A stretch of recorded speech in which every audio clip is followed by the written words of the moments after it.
Hey guys, welcome to FunNGun. Got a gun I was originally pretty excited to get my hands on here. This is a lid-free Armory Apollo 11. And I'm going to go ahead and show you that this gun is unloaded.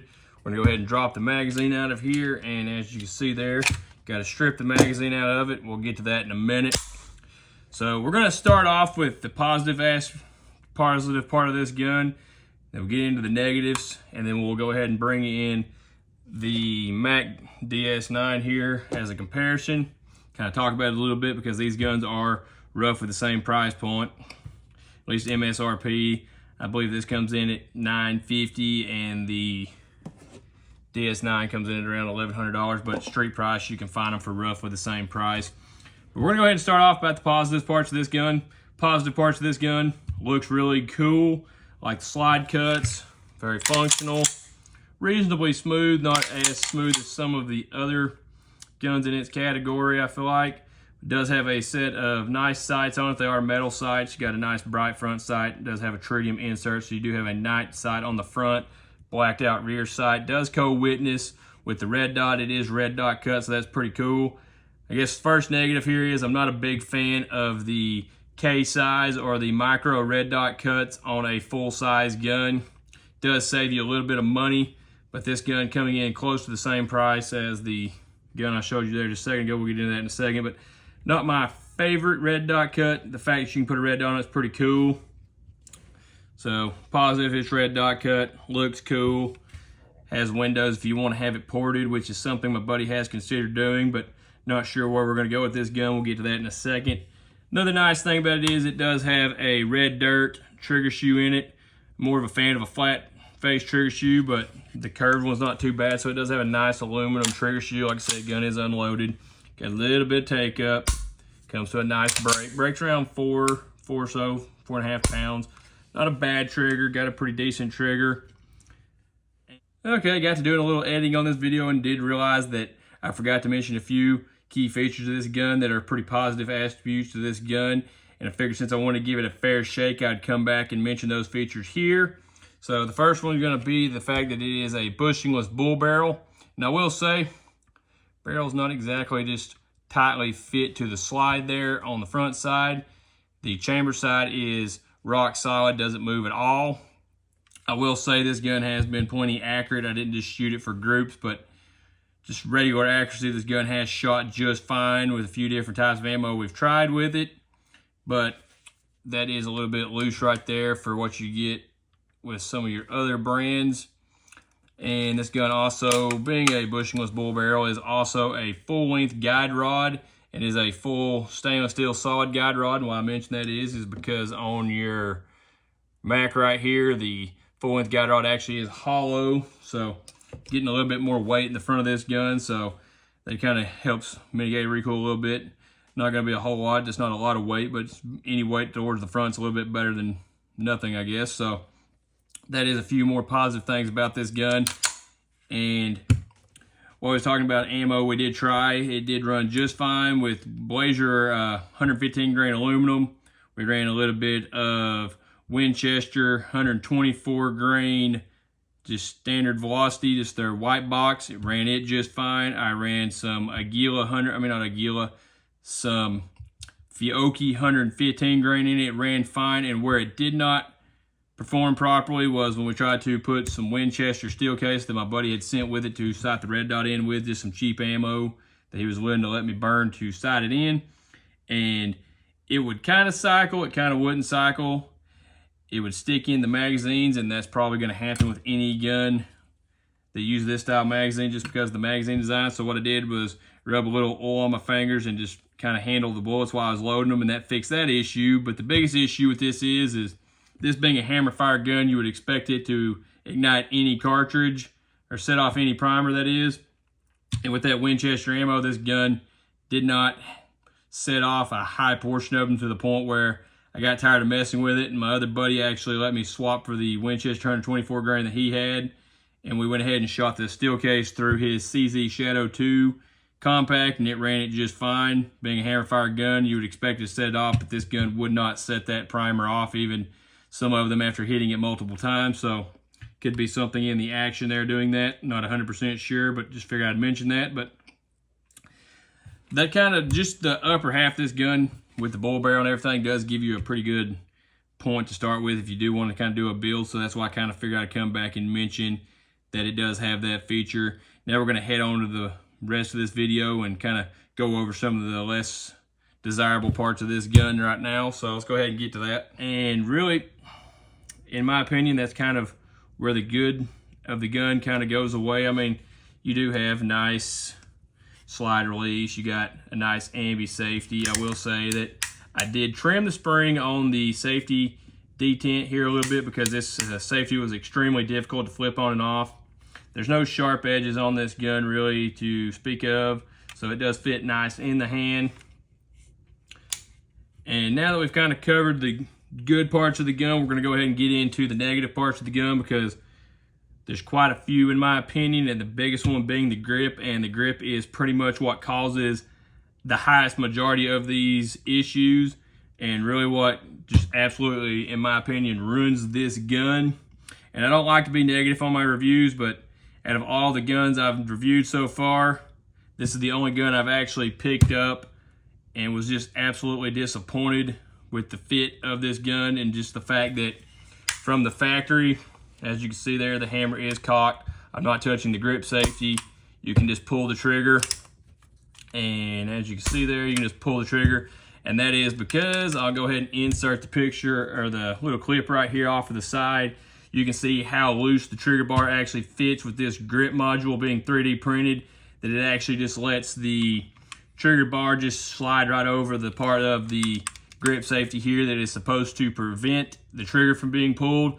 Now, is that a big deal? Not really. You can pin the grip safety. No technical need for the grip safety, but the fact that it has a functioning grip safety on here and it doesn't work, I don't know how that got past quality control in the first place. And right off the rip, this thing with the 3D printed grip, as you can see here, it moves nice and smooth, and that is because I've went in here and sanded this area out around the grip safety to free it up and get it to where it was functioning. I was hoping by freeing the movement of this up, it would get to where it would come out far enough for the grip safety to engage the trigger. But in the case of this, as you've seen there, it has nothing to do with how far it comes out. It is the fact that this grip does not allow you to actually get the trigger to stay up. As you could probably see here, the trigger can jiggle quite a bit, and you can kind of feel the back of the bow moving up and down a little bit. So that does not allow for the trigger to be properly fit to the gun. So that also leads to a little bit of the trigger feeling a little odd.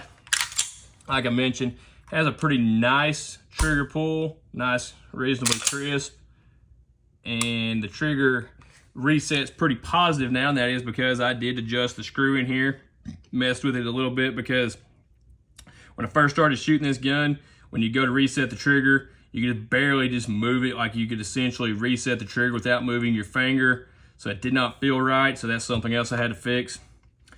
So that was a little bit annoying. Got it to where it feels pretty good. Trigger's still a little heavy for my liking, but the fact that it resets now is pretty nice. And another issue, it's kind of annoying here, we're bringing this magazine right here. And as you can see, just gripping the gun there, and it will not eject. Does not eject without me gripping the gun. And if you squeeze it right here, still doesn't eject. There is a spot you can squeeze this where it will eject. And give me just a second to grab another magazine here. Grab this Springfield Prodigy magazine. It's something that one of my buddies that actually owns this gun had picked up a Prodigy magazine to have an extra magazine. And the weird thing is this magazine just drops straight out of this gun with no problem. Even when you're gripping it, it still drops out pretty freely. As you can see there, I can still make it drag. But with the lid-free Armory magazine, or technically the Checkmate magazine, this is made by Checkmate, I'm almost certain. If you haven't checked out my video, if I haven't released it yet, I'm going to have a video coming talking about how these magazines are the same thing as Checkmate, along with quite a few other magazines as well that are made for a double stack, or a double stack 1911 or 2011. So if you haven't checked that video out, it should be either live now or coming shortly. But the fact that the factory magazine does not drop out of the gun and it's extremely tight in the gun, it's pretty garbage in my opinion. I really don't know how this gun made it out of the factory through the quality control, the magazine not coming out of it, the fact the grip safety doesn't work, trigger did not reset properly, this being a gun that is almost $1,000 MSRP. How many issues this gun has is kind of mind-boggling to me.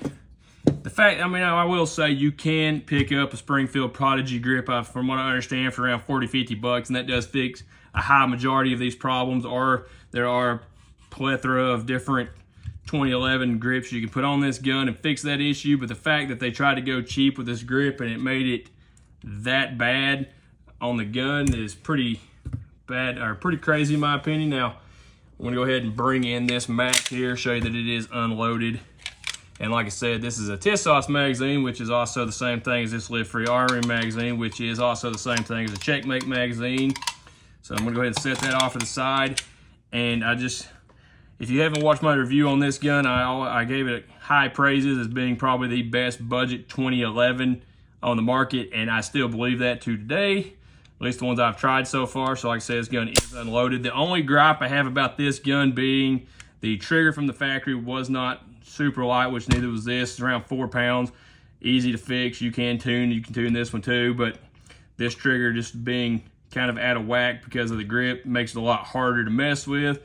The biggest gripe to me about this gun is the fact that it does have a really far-reaching trigger shoe, even in being a flat-face trigger. That's really my only complaint with this gun. This gun just being a smidge more than this gun, you get a non-3D printed grip, you get a metal, nice mag weld that's well fitted to the gun, you get a full-size RMR or red dot cut. This is set up for an RMR footprint. Now this particular gun does not have just exactly perfect co-witnessing sights, but you can co-witness with it. This gun does, like I said, have co-witnessing sights. So it has a few positive parts of it. I really do think that if you spend a little bit of money on this gun, put a better grip on it, spend some time tuning the parts, you could have an awesome gun here. But like I said, not the smoothest gun, and I think that's due to the Cerakote, and it's actually got a little better while we're shooting it here. And I will say, if I can get it on camera here, it's just, I don't know if it picked that up, but it just makes kind of a creaking noise, and it's just not super smooth in the action the way this gun is put together. And I know this is kind of a hard thing to say. This is an American-made gun. This gun's made in Turkey. And I would like to say the American-made gun is nicer, but in my opinion, currently this gun is not worth the money unless you're going to put more money into it to make it what it should have been from the factory.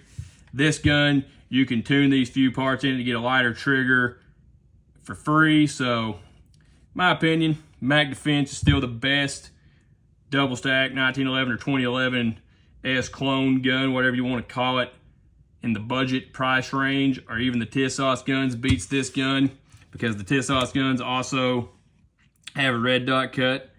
And I do have a short review on those as well, because it's very similar to the Mac here. Made by the same company. These are both, this gun's made by TISOS as well. It's just under a different name. This gun's in my opinion, this is about a solid, I give it a 6, because the upper half of the gun and the components are nice. But you're losing the 4 there because the grip just basically ruins the gun. And this gun right here in the budget 2011 is still, to me, from the box, I'd give it a solid 9, and that's just because the trigger shoe I don't like, and you got to tune the trigger a little bit, which is any of them. So really, if you're looking to pick up a budget 2011, at this point, in my opinion, I would stay away from the Apollo 11 unless you're willing to do the work to fix it and you're okay with it having a smaller dot. If you want a gun that's going to work right out of the box, be nicer than the Apollo out of the box, have a full-size red dot cut, and just be an all-around nice gun, pick you up a Mac DS9. And I will say, neither one of these guns were given to me by either company. I'm not being paid for this. These are both guns I borrowed from buddies. But my buddy loves this gun. My buddy that's got this gun here is not 100% sure what he's going to do with it. You may end up seeing this get fixed on the channel here, get a different grip, possibly some porting, get the trigger all worked out, put a mag well on it, get this gun to what it should have been out of the factory. He hasn't decided yet. He may end up just moving this gun on to somebody else that's willing to do the work. But if it does end up getting fixed, you'll see it here on the channel later on. But really hate to be negative about anything, but figured this gun's definitely worth warning someone. If you're expecting to get a gun that's going to be awesome right out of the box like it looks like it is, you're going to be mistaken. This is not something you're going to be happy with, in my opinion. I'm not going to say that all of them come out of the factory like this, but the fact that you can squeeze the grip tight enough that the magazines won't fall out, the grip itself literally flexes if you do that right there. It's just not put together well from here down. Essentially everything up here is just fine. This is garbage. So that's really all I had for today. Hope that kind of helps you make a buying decision. If you was looking at picking one of these up, just go ahead and check out my video on the Mac Defense DS9 here. Much better gun in my opinion, and that's all I had for you today. Okay, if you made it this far, I just want to say thanks for watching. Don't forget to like, comment, and share. If you're looking for more FunNGun right now, you can click one of the 2 recommended videos there. If you're looking for more FunNGun later, you can go ahead and click that there subscribe button. I sure would appreciate it. And if you're finding me from Facebook, go ahead and click that open app button at the top to make all that a lot easier, and I'll see you next time.